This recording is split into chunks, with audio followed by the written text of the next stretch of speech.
Sabi mo, mas may deserving pa sa award na yan. Yung mga forest guards, yung mga bantay dagat, yung mga namatay na. Pero hindi mo kailangan magbuwis ng buhay kasi para sa kalikasan. At yung munting tinig natin napansin, doon ako medyo natuwa dahil mga prestiyosong personalidad yung nakasama ko dyan, ha? Na talagang may kanya-kanya sila mga malalaking proyekto. Mga advocacy sila. Parang pwedeng kilo yung trophy mo. Dito pala yung kadaldalan ko, nasasaktan pala yung mga walang nga sa kalikasan. Kaya pala... Keep it up. Yes. Keep it up, Igan. Baka may konsensya. Baka meron. Alam mo, mas natakot ako sa award na yan sa lahat ng award. Ang bigat niyan eh. Kasi gawayan ng national artist na si Mau. Pangalawa, made of kahoy. Hindi siya karangalan eh, mas responsibilidad. At ito'y para sa ating lahat na iisa lang tumundong iniregalo sa atin. Pangalagaan natin. Hindi dapat tayo yung... Apo-apo at anak natin. Parang naman may makita pa sila. Meron ba matitira sa kanila? Ganyan, yung wala ng puno asin, di ba? Kantang asin. Mahalin natin ba dumating araw, coloring book na lang yung kalikasan. Ano yung itsura ng puno, Laura? Ang puno, kulayan natin. Okay, pasadaan na po natin. Ito naman ang talaga sumisira din sa umaga natin. Yung mga balitang krimen, no? Ano kaya masasabi ng Pangulo dyan, no? May reklamo ko ba siya? Nangyayari yan. Ronda reports tayo.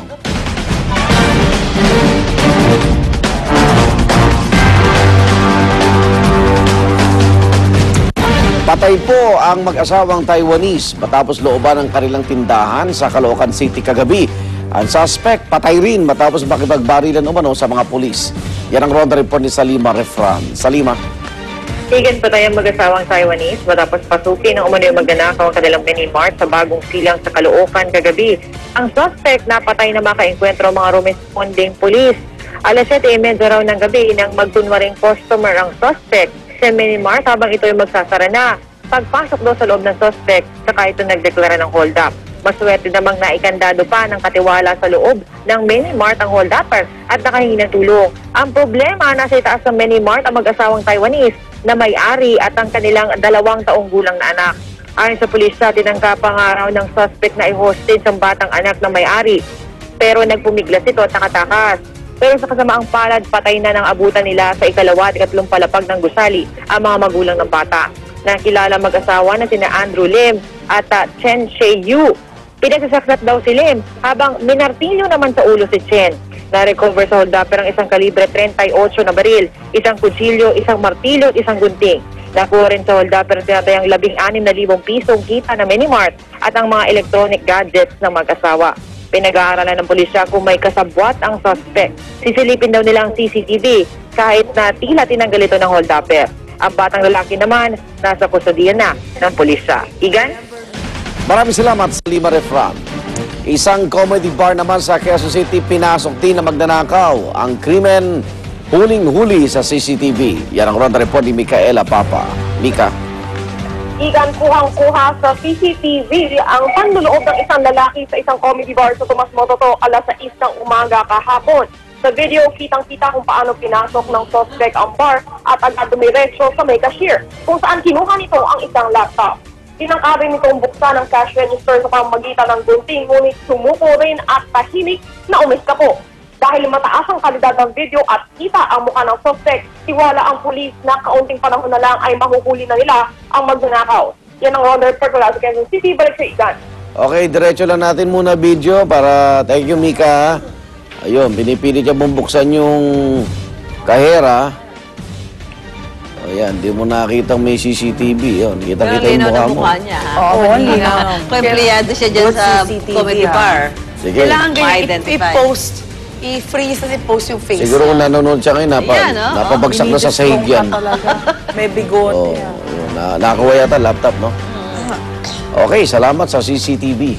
Babala naman mga kapuso, no, na mahilig bumili ng mga beauty product sa isinagawang inspeksyon ng Eco Waste Coalition at Food and Drug Administration sa ilang tindahan sa Santa Cruz, Maynila. Ilang produktong pampaganda po. Nakitaan na mataas na mercury content. Ito po'y binebenta sa pamilihan. Ilan daw sa mga ito nung nakaraang taon pa ban sa merkado. Lumabas sa kanilang X-ray fluorescence o XRF analyzer na umabot hanggang mahigit 31,000 parts per million pa ang taglay ng mercury ng ilang produkto. Samantalang 1 part per million lang daw ang allowable limit nito. Ayon sa mga eksperto, umaatake sa utak, nervous system at kidneys ng tao ang mercury. Dahil ito sa dugo, laway at breast milk. Kaya kung nagdadalang tao, maaaring maipasa pa ito ng ina sa sanggol na nasa kanya sinapupunan. Ito po mercury na maaaring magdulot ng brain defects sa baby. Agad namang kinumpiska at dinispose na ang mga nakitang produkto at payo nila huwag nang tangkilikin pa ang mga ito. Ayan po, pakilista nyo po itong mga produkto. Ayan, may special creams, Icon Beauty, Pow Pow, Whitening. Oh, Sana meron Pow pa yung Pow. mga pictures nila, tapos i-post. Eh, Oo, talagang parang nakababad. packaging, di ba? Sa market. Huwag nyo nang Alam mo, ito na lang. Huwag nyo na i-dissolve kasi bawal nga yun eh. Wala nang bibili. Ayan, Ito dinissolve kung na, dissolve nyo pa eh. nga, di ba kung sinabi na FDA na bawal. Ganyan ang Exactly. itsura But the po thing niya, is, also, if kung makikita kayong products na hindi mabasa ingredients, wag na kayong bumili. Ayan, ginseng, Exactly. How would you know cucumber, what's in 10 days double whitening, Puro pang speckles. panay pang whitening eh, no? Tsaka mahaba talaga yun. Anong kwenta ng pagpaputi kung mamamatay naman kayo? Kaya mga anak niyo magkakaroon ng depekto. Ano susunod sa listahan? Ayan. Dapat matuwa kayo. Ganda-ganda Jiao mga Lily. magkakaroon, di ba? Jiao Liang. Jiaoli, 2.72. Bailey Chao Hong. Bailey. Hong Bailey Chao Hong.